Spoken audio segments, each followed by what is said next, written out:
Hey guys, Glockster 42, Red Rifle Roundup. Up here in Canada, certain semi-automatic rifles are listed as either non-restricted, meaning you can take them out and shoot them anywhere, restricted, that you can only take them out to a range if you have the proper authorization and transport permits, or prohibited, meaning that you can own them, you can possess them, you can sell them to other people with the same classification as you, but you may not shoot them. Right now we're looking at 3 COM-block rifles that are all listed as non-restricted. Now all 3 of these firearms fire the 7.62x39, which is a round designed by the Russians in, I don't know, late 40s, early 50s, and came to fame in the AK-47. Now what we have here are 2 SKSs and a CZ858, or also as known as a VZ58 in many parts of the world. First off, to the left right here, we have a Chinese SKS Type 721. Pretty much straight as it came from the factory.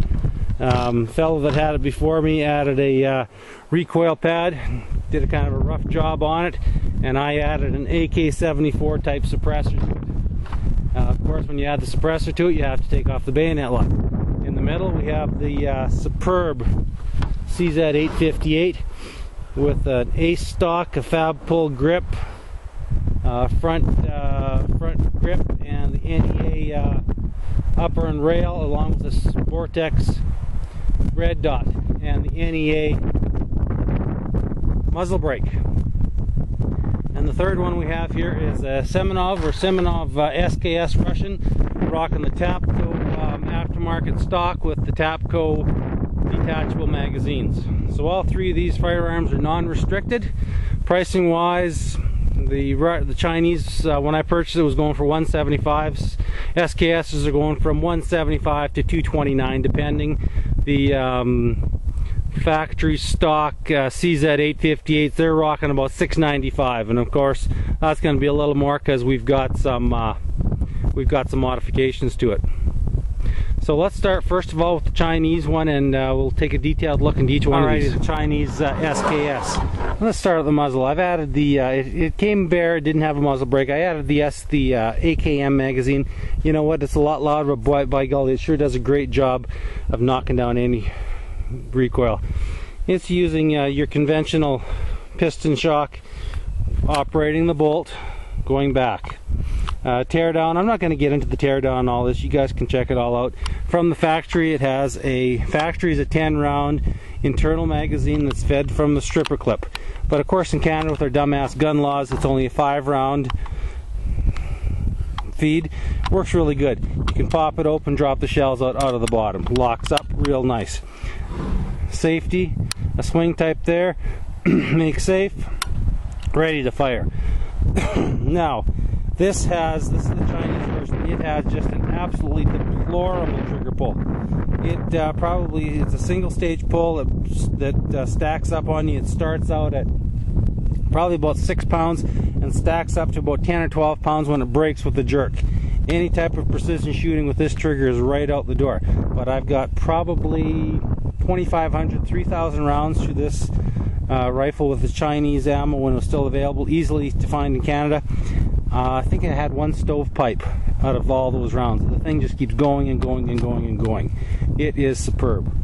The stock, once you get the length of pull sorted out, honestly guys, this is how I would leave my SKS, in the wood stock, and the full wood stock with the wooden handguard. You can get different types of scope setups. You can get the scope mounts that replace these dust covers. They require a bit of fitting, but I had one on this before. It was a Leapers brand. It required some fitting into the corners there to fit nice and snug. I did not like it. The scope sits very, very high. You can't get a good cheek weld. Honestly, I would leave this gun strictly open sights for what it is. 100-yard fun gun. You know, it's better than nothing. Any gun's better than nothing. These SKSs, these Chinese SKSs, if you can find them, they're pretty darn good rifle. They aren't up to snuff with the new Seminov Russian rifles that are coming out, and I'm going to grab my Seminov Russian rifle up next. Alright guys, now here's the Russian Seminov Arsenal refinished SKS. When I got it, it honestly had a really nice laminated stock. It was all finished up really nice. It's been an Arsenal refinish. This one is listed as 1952. It does not have the chrome barrel like some of them do, and my Chinese one does. This is rocking the Tapco stock. Adjustable for length of pull, pistol grip. It also has the Tapco detachable magazine, pinned to 5 rounds, of course. You know, if it was 30 rounder, it would make it a little bit more real, a little bit more usable. I've left the bayonet on it. I did have a very cheap Bass Pro Redhead red dot that would burn a battery out in about 40 minutes of shooting, so that's since gone in the garbage and hasn't been replaced. No muzzle brake, because I haven't wanted to just bother finding one. The bark isn't too bad, and it's rocking a made in the US, apparently Condor single point sling, which I absolutely loathe. I have to get back and get a good 2-point sling on it. It's set up. There's the sling mount on the bottom of the Tapco, and of course there's also the sling mount on the side of the SKS. Would I do this again? Absolutely not. I would leave this SKS with the wooden stock. I would not put this Tapco on. It's heavy, it's unwieldy. I probably wouldn't put this detachable magazine system on it. I would leave the 10 round pinned swing box magazine in it, and I would run it just right from the factory. I would not do this again. I don't like it. I think it looks cheap. I think it looks tacky. I don't think it looks right, but I've spent the money on it, and I'm just going to live with it. Once again, this gun, I've probably only got about 250 rounds through it max. It hasn't missed a beat with the red dot. It was incredibly accurate. I was getting 3/4 inch groups at 50 yards with that red dot with the Czech bulk ammunition. It's an extremely accurate rifle. I would highly recommend the Russian Seminovs. Okay guys, even though I've had some problems with the mags on this SKS, the accuracy is amazing. There is a 50 meter group right there. There's a second 50 meter group right there. And right over here,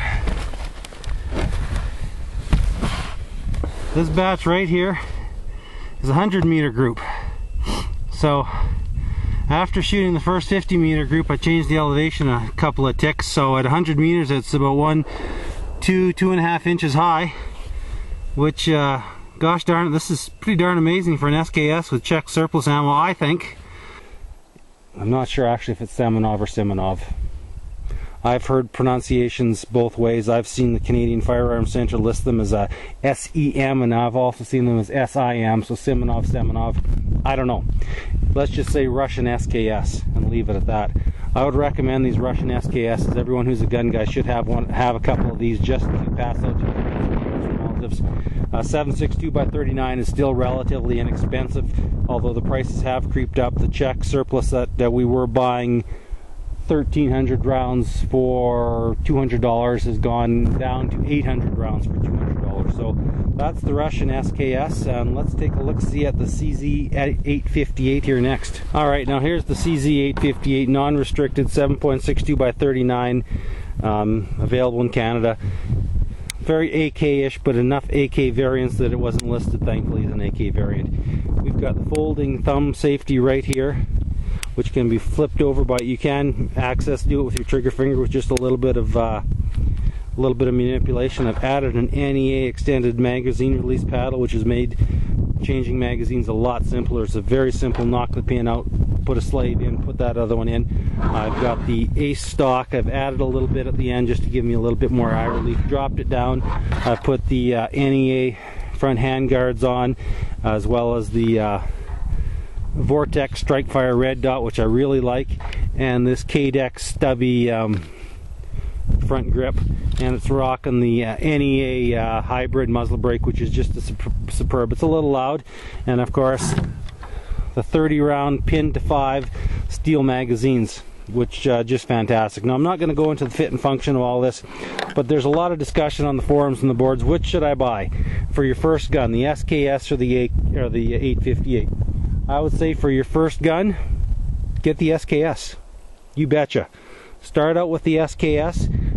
For a couple $100, you know, for $500 you can get into it. For a case of ammunition, you get the SKS. Go shooting, see if you like it. If you've already got an SKS, you know what you're getting into. I cannot say enough good things about this 858. They are just the shit, man. I absolutely love it. Do you need to put all this extra stuff on? Nope, right from the factory. Open sights are fine. You can go out and shoot this gun and just have a blast with it. The NEA upper is about the only thing you really need if you want to put on optics. Let's face it, with all these comm block guns, they're not really set up great for optics. This is using the Hunter style mount for the strike fire, which just about gives me a lower 1/3 co-index. Now if I wanted to put the 3 power magnifier on, I'd have to go up to the extra high AR-15 mount, which I'd lose my open sight capability. Then I could put on my 3 power magnifier onto this. So as it is now, I'm just living with this. Which do I buy first? Probably the SKS first, if you just want to go out and plink. If you want to go out and actually do something, have a serious gun that's ready to go with just a little bit of modifications, that's battle proven, this was issued to the Czech forces. It's been in the sandbox as it is, and it's got nothing but glowing reviews. I cannot say enough good things about the CZ858. If price isn't in a condition, go get the 858 first. Of course, there's time constraints always in my life, so I'm not going to have a chance to do a lot of shooting with the other 2 rifles. I've got some other videos out with them, so I'm just going to blast off with the old Chinese SKS, just to show you guys what it looks like with this muzzle brake on. Once you get used to that safety, it's actually pretty darn slick. There we are.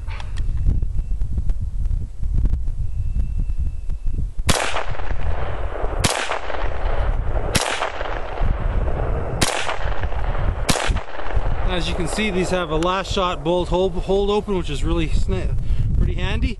The stripper clip fits right in. Kick her down. Boom, she's ready to rock. Of course, in a lot of other places in the world, especially in the United States, you can just throw that whole 10-round stripper clip in. That's how it's designed.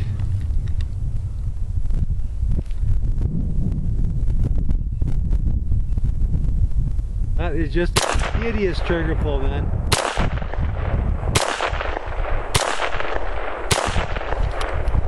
And of course I'm using corrosive ammunition, so honestly I just didn't want to get into boiling out and cleaning out a whole bunch of rifles tonight, especially with work looming over my head. So if we just got the one little ChiCom SKS to look after,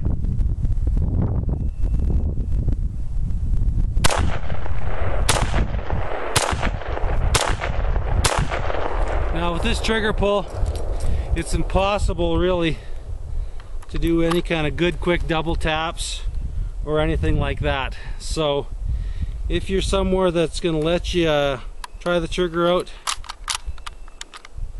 go ahead, try that trigger out before you put down your hard-earned money.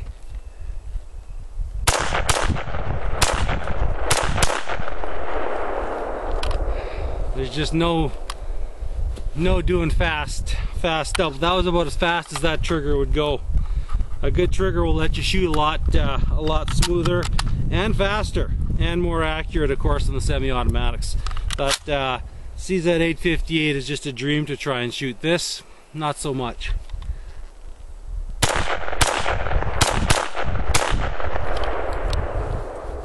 Good positive ejection all the time with these. Good positive feeding.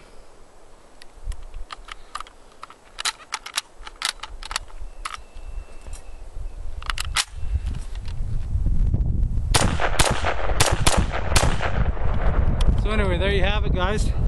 The SKSs, if you're going to get an SKS, leave her like this. I don't like pimping them up. I've done it, been there, done that. This is a lot more fun. It's a lot nicer to shoot. I'll probably end up taking that Russian SKS apart and throwing the wood stock back on. Just it's more comfortable. It's a little bit more functional. But CZ858 or SKS, This is the first time I've shot my SKSs in probably about a year and a half. My 858 comes out with me everywhere I go. So if that's any indication, I shoot my CZ858 probably about 10-1 to the SKSs. The trigger's better, it's more fun, it's more accurate, it looks better, I think. You know, it depends on what you want. I like the tactical look of the CZ858. Kind of looks like an AK, which I really miss shooting my AKs. But it's entirely up to you guys. It's apples, I wouldn't even say apples and oranges. It's 6 of one, half dozen of the other. The SKS is as good as the 858, and the 858 is as good as the SKS. Weight-wise, the 858 is definitely lighter right out of the box. I've got mine pimped up a bit more, so it's a little heavier. Weight goes to the 858.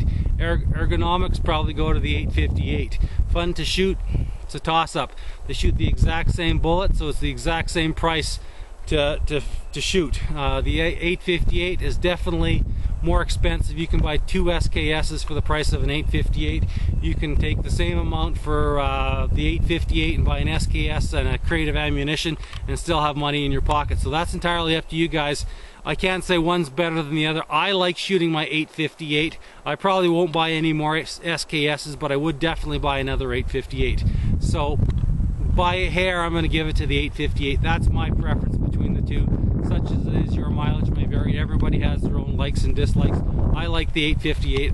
I like shooting the SKS. I just wish this had a little bit bigger, better trigger. I could probably get it cribbed up and fix that trigger up a bit, but you know what? It's definitely time to get home. My time's waning, the light's starting to fade. So thanks for coming along, guys. I really appreciate your support, and there's going to be a lot more good stuff in 2012. Later.